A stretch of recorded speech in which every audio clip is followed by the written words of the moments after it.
আপনি কি জানেন, সকালে ঘুম থেকে ওঠার পর একটা ছোট দোয়া আপনার পুরো দিনকে বদলে দিতে পারে।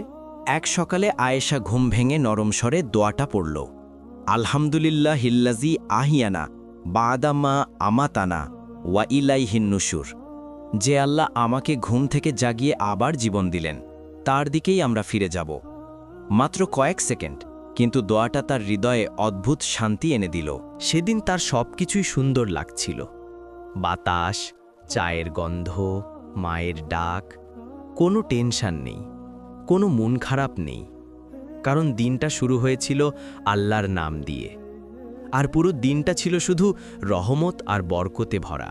আপনিও চাইলে আজ থেকেই শুরু করতে পারেন। ঘুম থেকে উঠেই এই দোয়াটি পড়ুন। ইনশাআল্লাহ সারাদিন শান্তি, বরকত আর আল্লাহর হেফাজত আপনার সাথে থাকবে। আর এমন সুন্দর ইসলামিক গল্প পেতে ফলো করতে ভুলবেন না।